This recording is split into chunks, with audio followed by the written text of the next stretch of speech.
Salam sejahtera para pemirsa YouTube semua dimanapun kalian berada. Terima kasih sudah mengklik channel ini, channel yang memberikan inspirasi, motivasi, pencerahan, tutorial untuk menunjang kalian mencapai kesuksesan yang berkah ya.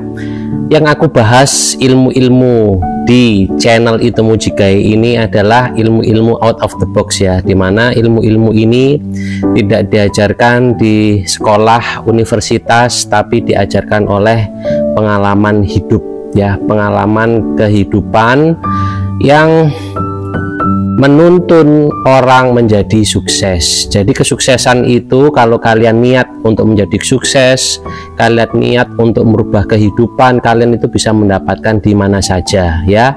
Nggak perlu sekolah tinggi-tinggi pun bisa menjadi sukses, yang penting itu niat ya.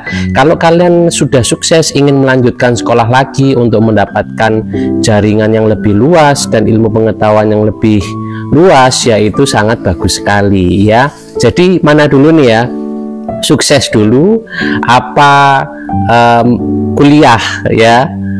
Ya itu bisa dua-duanya ya, bisa kalian setelah kuliah menjadi sukses atau kalian sukses dulu setelah itu kuliah. Tetapi kalau kalian kuliah itu kan kalian itu memang pertama itu biaya itu kan dari orang tua ya. Berarti kalau orang tua kalian sukses ya kalian bisa sekolah di tempat yang prestis, di tempat yang bagus sampai ke luar negeri.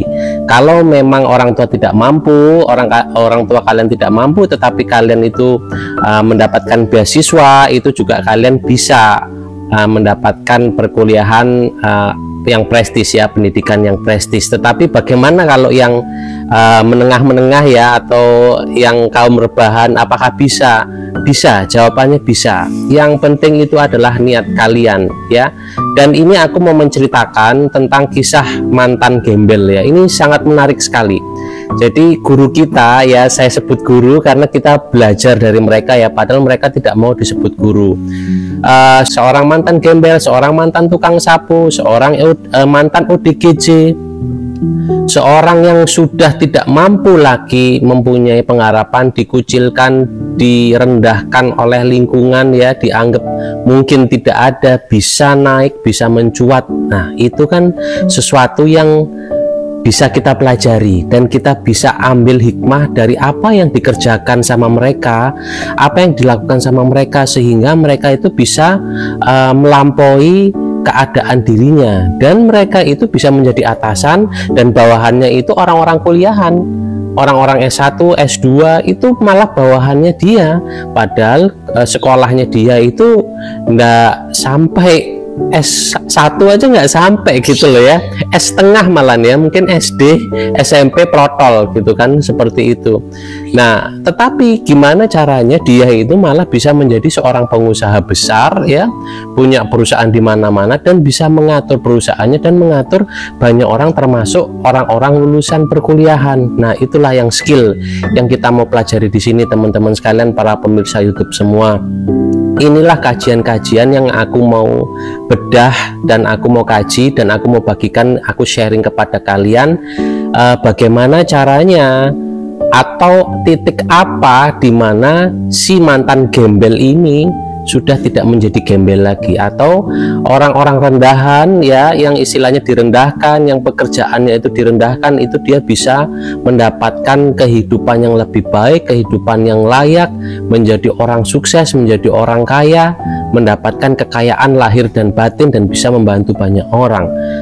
Nah ini yang aku mau angkat sekarang adalah itu dari mantan gembel ya, kisah dari mantan gembel. Jadi dia itu mengalami suatu hal yang memang di luar nalar, yang out of the box, dimana pada saat dia memang sudah direndahkan, dia sudah tidak mungkin menjadi sesuatu lah ya, lingkungan sudah tidak menganggap dia ada, dia sudah dikucilkan, dia dilempar, dia jadi gelandangan, tidur di mana saja.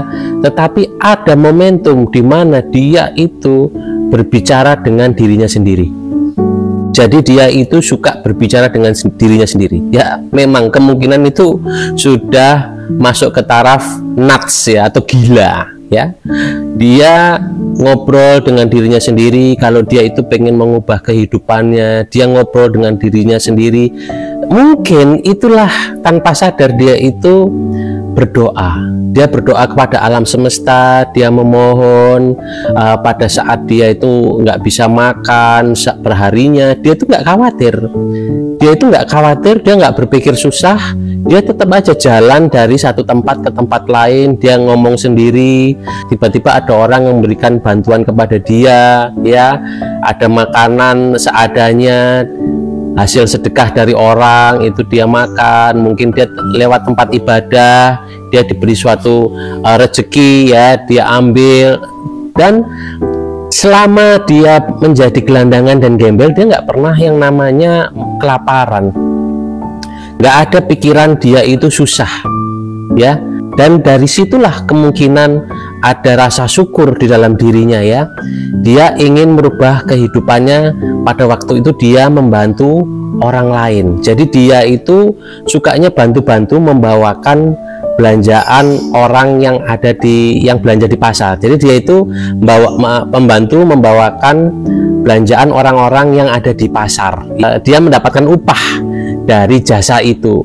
Nah, dari situ dia membantu orang. Kadang orang yang nggak bisa ngasih, ya dia nggak apa-apa, dia ikhlas, karena rezeki itu ada aja menurut dia pada waktu itu. Sampai akhirnya dia mendapat kepercayaan, dia mendapatkan suatu pekerjaan, yang pekerjaan itu dia bina, dia jaga kepercayaan orang yang memberi pekerjaan kepada dia sampai akhirnya meningkat. Nah, gimana dia bisa mendapatkan pendidikan seperti itu, ya?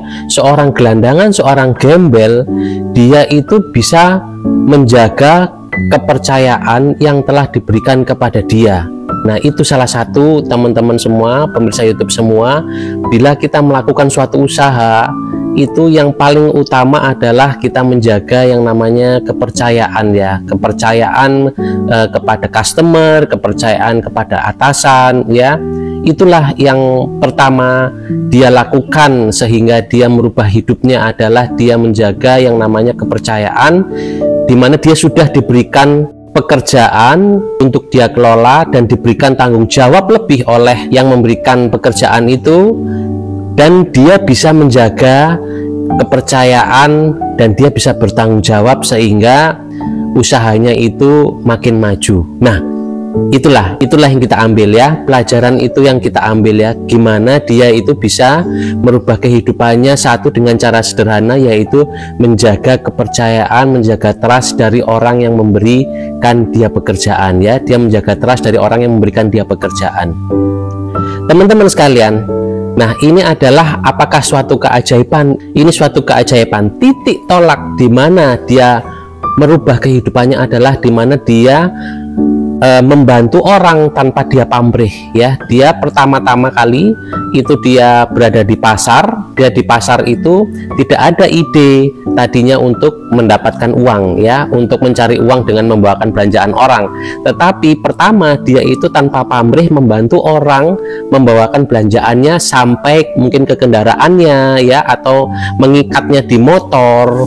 Itulah yang akhirnya dari pekerjaan itu dia dikasih upah oleh orang-orang yang dibantu membawakan belanjaannya. Dikasih upah itu upah yang seadanya, ya, seadanya di dompet, ya. Ada 2.000 ya diambil 2.000, ada 3.000 ya diambil 3.000, tetapi dia tidak pernah kekurangan yang namanya makan. Dia tidak pernah kehujanan, karena dia bisa dia dipersilakan oleh orang-orang yang punya toko di sana, ya, yang punya toko di pasar itu untuk bisa bergoleran di terasnya, ya. Itu sekalian kan juga untuk menjaga toko-toko yang ada di sana, ya. Tanpa sadar dia sudah memberikan jasanya tanpa pamrih kepada banyak orang, ya. Dia memberikan sumbangsih dia kepada banyak orang, padahal dia sudah dikucilkan, tetapi akhirnya dia dinaikkan. Padahal dia sudah dikucilkan, dia sudah dianggap tidak ada, tetapi dia ingin membantu orang. Nah, dari dia ingin membantu orang, akhirnya kehidupannya itu dirubah oleh Tuhan. Doa-doa yang dia lantunkan pada saat dia sendiri, doa-doa yang dia lantunkan pada saat dia sudah tidak ada harapan, itu dijadikan dorongan semangat, ya. itu dijadikan oleh Tuhan adalah dorongan semangat untuk dia membantu orang, ya. Setelah dia membantu orang, dia rajin, akhirnya dia diberi kepercayaan oleh orang untuk dia diberi kepercayaan oleh orang untuk mendapatkan pekerjaan. Setelah sukses dengan membantu pekerjaan orang lain, dia mempunyai usaha sendiri, usaha mandiri, yaitu usaha dagang, sampai akhirnya dia menjadi orang yang sukses dan tidak menjadi gembel lagi. Nah, teman-teman semua, ya inilah keajaiban, ya. Inilah keajaiban. Ada satu frasa kata, ada satu hikmah yang bisa kita ambil adalah, kalian kalau mau sukses, kalian kalau mau merubah kehidupan kalian, pertama kalian harus membantu orang tanpa pamrih terlebih dahulu, ya, tanpa hitung-hitungan terlebih dahulu, ya. Pada saat itu Tuhan akan melihat kerja kalian, akan melihat usaha kalian. Dari situlah kalian nanti akan dibangkitkan, dimekarkan kembali seperti bunga yang disinari sinar matahari, yang mekar kembali, hidup kembali, dan baunya wangi, ya, baunya semerbak. Seperti bunga itu baunya kan semerbak setelah mekar. Nah, itulah di mana mantan gembel itu bisa berubah, adalah dia membantu orang tanpa pamrih, dengan ikhlas. Akhirnya Tuhan memberikan rezeki dari orang-orang yang dibantu itu kepada dia, sampai akhirnya ada orang yang membantu dia memberikan pekerjaan, sampai dia mempunyai usaha karena dedikasinya dan menjaga kepercayaan kepada para pelanggannya, yang akhirnya pelanggannya itu sangat trust kepada dia dan dia menjadi semakin sukses, ya. Para pemirsa YouTube semua dimanapun kalian berada, jadi keajaiban itu bukan tidak ada usaha, ya, tetapi usaha itu juga tidak bisa kalau kalian tanpa doa. Jadi kalau kalian sekarang dalam keadaan terpuruk, kalian dalam keadaan sudah stuck, tidak ada harapan lagi, itu hanya pikiran kalian, itu hanya prasangka kalian, ya. Coba kalian lihat kisah mantan gembel ini, ya. Dia sudah tidak bisa berprasangka lagi karena dia sudah parah, dia sudah gembel, dia sudah tidak dianggap, nggak punya pekerjaan, terlantar di jalanan, tidak punya apa-apa. Tetapi dia tidak berpikir dia tidak akan bisa makan keesokan harinya. Dia masih punya semangat, ya. Dia walaupun dia suka ngobrol dengan dirinya sendiri dan dianggap gila, tetapi kemungkinan itu dia berdoa, dia ingin merubah kehidupannya pada waktu itu, ya, atau dia ngobrol dengan dirinya sendiri itu untuk memberikan semangat kepada dirinya sendiri untuk selalu bertahan dan menghibur dirinya. Ada kan orang yang menghibur dirinya sendiri itu dengan berbicara kepada dirinya sendiri. Kita juga tidak boleh berprasangka buruk kepada orang, ya, kepada gembel-gembel yang ada di jalan. Bisa jadi mereka itu calon-calon orang sukses, ya. Kita juga tidak bisa merendahkan pekerjaan orang, tukang sapu, tukang batu, atau apapun itu. Bisa jadi mereka itu menjadi orang-orang yang sukses, orang-orang yang malah bisa berkembang pesat. Nah, teman-teman sekalian, kita mengambil hikmah dan pelajaran dari video kali ini, ya, dimana pada saat kita menginginkan perubahan itu akan datang kepada kalian. Yang utama adalah kalian tetap berdoa dan tetap berharap dan berprasangka positif kepada kehidupan ini, ya. Ini untuk diri kalian juga, ya. Berprasangka positif itu memberikan energi positif kepada kalian untuk bisa merubah kehidupan kalian menjadi lebih baik, ya. Bila kalian punya hutang, bila kalian punya tanggungan, bila keadaan kalian itu tidak kondusif, keadaan kalian dalam fase yang negatif, yang membuat kalian itu resah, itu akan berubah dengan kalian tetap berharap, berdoa, dan berprasangka positif. Teman-teman sekalian, para pemirsa YouTube semua, terima kasih sudah menyimak video kali ini. Mudah-mudahan video kali ini memberikan pencerahan, memberikan motivasi, inspirasi untuk kalian bisa merubah kehidupan kalian menjadi lebih positif lagi, ya. Semoga kalian selalu dalam keberkahan dan keberlimpahan. Akhir kata saya ucapkan terima kasih.